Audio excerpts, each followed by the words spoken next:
ও মাই god, দীর্ঘ 5 মাস আত্মগোপনে থাকার পরে হঠাৎ করে দেখা গেল শবনম বুবলিকে মিডিয়ার সামনে চলে এসেছেন। এবার শবনম বুবলি দীর্ঘদিন ফেসবুক, ইউটিউব, টিকটক থেকে দূরেই ছিলেন।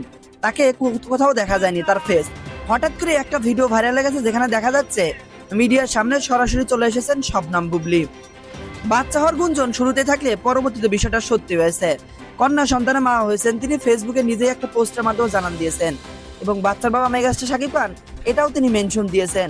কিন্তু বড় দুর্ভাগ্যের বিষয়, শাকিব খান এখন পর্যন্ত বিষয়টা নিয়ে মুখ খুলেনি। হয়তো কোনো একদিন মুখ খুলবেন অবশ্যই। শাকিব খান বরাবর মতো চুপচাপ থাকার ভূমিকা অভিনয় করেন। এর আগেও পরপর দুবার বাবা হয়েছেন, ঠিক এমন ভাবেই চুপচাপ ছিলেন। পরবর্তীতে বিষয়টা ক্লিয়ার করেছেন। স্বপ্নম বুবলি বাচ্চা নিয়ে যেই মাত্র মিডিয়ার সামনে আসবেন তখনই সবকিছু ক্লিয়ার হবে। মিডিয়ার সামনে তিনি এসেছেন তো বটে, কিন্তু বাচ্চা নিয়ে কবে মিডিয়ার সামনে আসবেন বিষয়টা এখনো ক্লিয়ার করেননি। ভালোবেসে বিয়ে, সন্তান সবকিছু শুরুতে গোপনে ছিল, পরবর্তীতে ফ্লাশ পায়।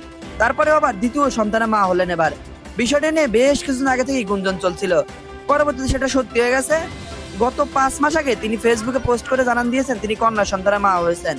তো আপনার কি মনে হয়, এই বাচ্চার বাবা কি মেগাস্টার শাকিব খান নাকি ভিন্ন কেউ? আর শাকিব খান কেনই বা বিষয়টা নিয়ে মুখ খুলতেছে না, তিনি কেনই বা চুপ রয়েছেন? এইসব বিষয় নিয়ে আপনি আপনার গুরুত্বপূর্ণ মন্তব্য ভিডিওর কমেন্টে জানাতে ভুলবেন না।